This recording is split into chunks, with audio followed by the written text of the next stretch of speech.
Dobrý večer. Volám sa Ivo Nápala. Nie som rybár, nie som z Noviny. Som z juhu. K tomu, čo to bolo povedané, len pár faktických poznámok. Keď na začiatku ukazovali, ako vyzerá Trenčín, tak tých zelených ploch tu nie je veľa. A naozaj je to priestor, kam ľudia môžu ísť von sa prejsť, tak keď chcú ísť ku váhu, tak to je jeden z posledných priestorov, kam človek môže ísť. Keď nemám tiež nič, nie som ani rybár, nie som ani golfista, nemám nič proti golfu, ale myslím si, že golf tak blízko obytnej zóny nemá čo hľadať. Nie je problém ten, kto chce hrať golf, sadne do auta a odvezie sa, kde potrebuje. Ale ľudia, ktorí tam bývajú, naozaj kam budú chodiť potom? Keď sa človek bude chcieť ísť previesť na bicykli, tak a prísť niekde k vode, kam pôjdeme? To je... Páči sa mi, musím povedať, že páči sa mi, že mesto začalo konečne komunikovať s ľuďmi, lebo naozaj, ako povedal pán primátor, tak to nebývalo zvykom. Predtým sme boli postavení pred hotovú vec a toto je prvýkrát s tým projektom Trenčín City, že sa začalo o niečom rozprávať a ľudia majú možnosť sa niečo dozvedieť dopredu a nielen vtedy, keď je to už rozhodnuté. Keď sa pozriete naozaj na tie zelené plochy, tak nemáme sa tam ísť môcť prejsť. A Trenčín je geniálny v tom, že máme tu aj rieku, máme tu aj brezinu, ale keď veľa z tých vecí využijeme neúčelne, tak potom nebudeme mať za chvíľu nič. Mesto povedalo, že nemá peniaze na to, aby sa o ten areál staralo, ale 700 000 eur ročne na údržbu takéto plochy si myslím, že to neexistuje, aby mesto nenašlo. 700 alebo 1000 eur na údržbu tej plochy na to, aby sa to 2-3 krát do roka pokosilo. Na to, aby sa tam spravilo pár lavičiek, aby sa tam spravili nejaké ohniská, kde ľudia môžu ísť. Trocha to ešte vyčistiť od tých náletov a je to krásne prostredie. A ja si myslím, že tu nejde v tom rade o rybárov, lebo rybári si ten výkon práva vyriešia nejakým spôsobom, keď nie ináč tak súdom, ale skôr ide o ostatných obyvateľov, ktorí stratia prístup k tomuto areálu. A ešte čo sa týka tých financií, tak dnes ráno sa ma syn pýtal 12-ročný, že čo si myslím o tom areáli, lebo nám visí na vchode plagát.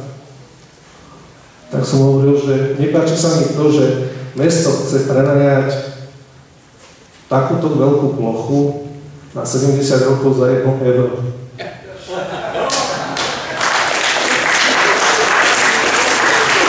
On mi povedal, za 1 euro?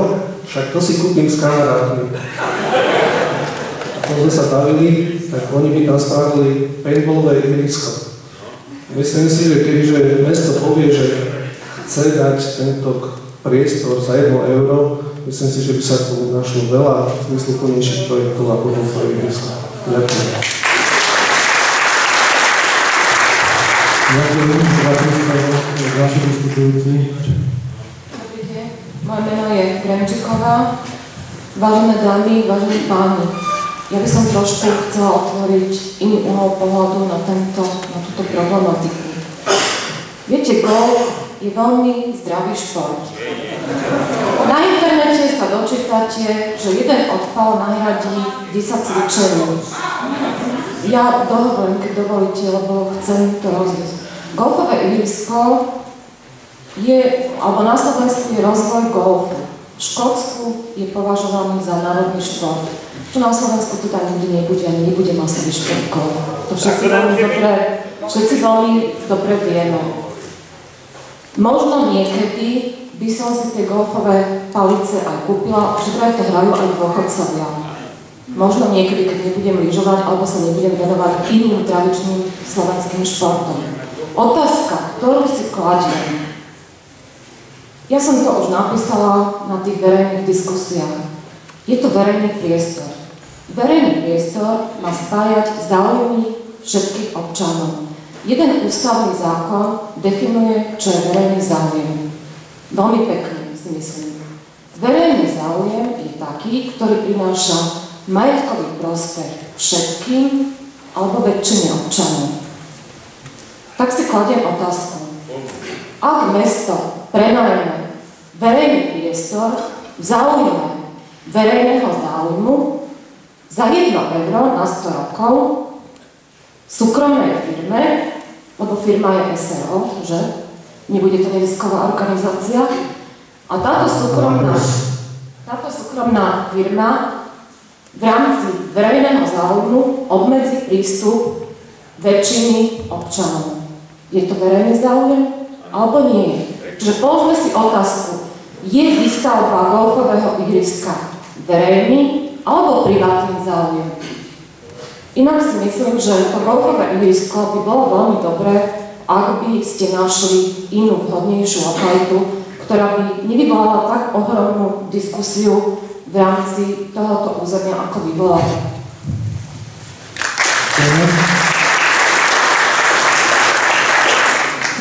Dobrý večer, moje meno je Roman Sokol. Chcel by som aj pozdraviť všetkých zúčastnených. Chcem povedať jednu vec, konkrétna reakcia na pána primátora. Bolo tu odprezentované, že teda sme sa začali starať až tento rok, ale chcem konkrétne povedať niektoré veci.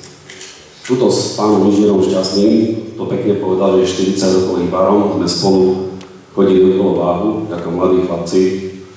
A trošičku ma trápi jedna vec, že zanietení rybárov je veľmi veľa a veľmi veľa ich aj preto niečo spravilo. Konkrétne teda bolo povedané, že nejaké 2 brigády a tak ďalej. Nie je to pravda. Nie je to pravda. Ja konkrétne viem niekoľko rokov naspäť. Tie vody sa čistili. Toto je konkrétne moja práca. Jazierko sa čistilo.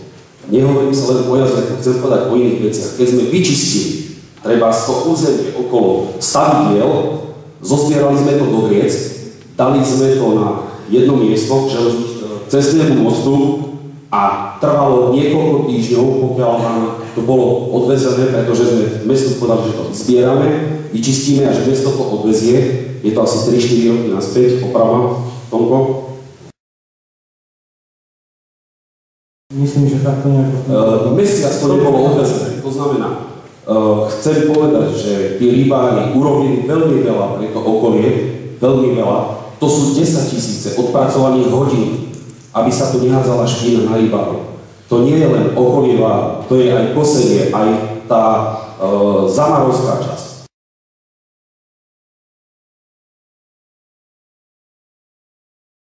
To sú desiatky alebo tisíce hodín, čo sú tam odpracované na potokoch, takže tí rybári preto čistenie aj niečo spravia. Nehovorím, sú aj takí, čo naštínia, ale aj sa po sebe upraceme, snažíme sa.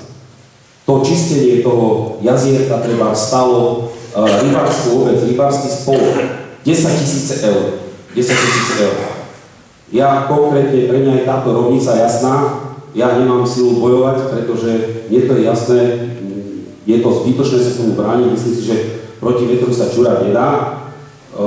Mám firmu v tomto meste, pocítil som silu úradov niekoľko rokov naspäť, 7-8 rokov, nebudem bojovať, konkrétne sa sťahujem, postavil som si dom mimo Trenčín, odchádzam z tohto mesta, pretože nemám silu bojovať s tým, s čím sa bojovať nedá. Ďakujem.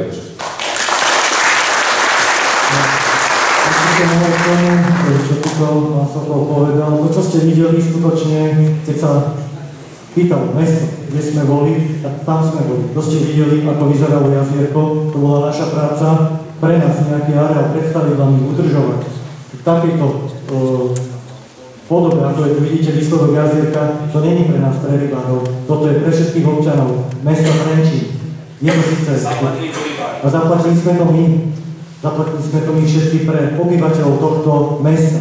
Čiže my sme tu preto, pretože tu chceme žiť, bývame tu, budeme tu bývať. My neprezentujeme našu prácu v Amerike, v Kanade, kde sa na naše umenie chodia pozerať iní ľudia a potom sem prídeme a budeme tu bývať ďalej. My sme tu teraz. My sme tu teraz doma.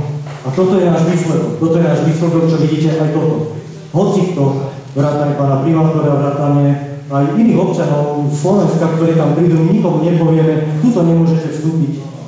Tuto poďte, sadnite si, oddychnite si, popečte si, poprechádzajte sa. Keď chcete, chytajte ryby. My sme nikomu nepovedali, že tuto môžete vstúpiť iba vtedy, keď my nebudeme chytať ryby. Tak poprosíme, nenúte nás, že tuto môžete ísť iba vtedy, keď my nebudeme hrať gól. Ďakujem.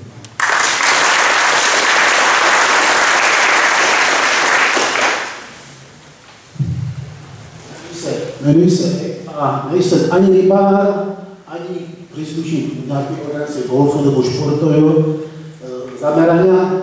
Na druhej strane ale súhlasím s tým, že teda šport je treba rozvíjať, osobitne pro mládež.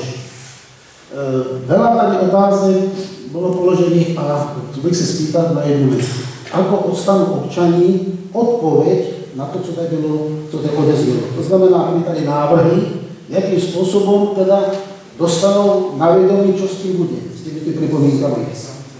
To je prvá vec. Druhá vec, mám taký pocit, že už v podstate rozhodnuté. Sú tady zástupci výboru mestskej části Stred a 17.9. bylo zasedání, pan Tenišky tady, tedy tam vystúpil zástupce společnosti pana Hose a predstavil, podal žádost o zaujetí tohto priestoru, nebo respektíve potvrdení výboru mestskej části, že to môžeme prideleno.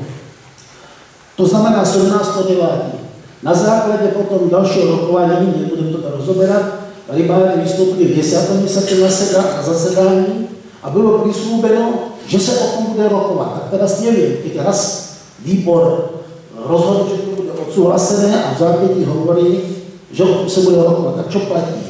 Pritom mne trošku dopadá tá myšlienka, keď som počul iných súvislosti, keď požiadal občan, aby sa dostal ke slovu, tak odeznel tam taký rčení. Ja som predseda klubu Smer, ja to všetko presadil. Tak keď teda výbor mestskej časti už niečo presadil, tak mám ja záruku, že teda bude to jaksi regulérne. A poslední vec mám, a to je dotaz, společnosť pana Hosy sa tady zaručovala, co všetko, ako to sprístupnenie a všetko. Souhlasím. Ale na druhej strane bych sa rád spýtal zástupcu mesta, jak toto všetko bude ošetrené v danej zmluve. Za to bude napísané, co všetko táto spoločnosť umožní pro občany.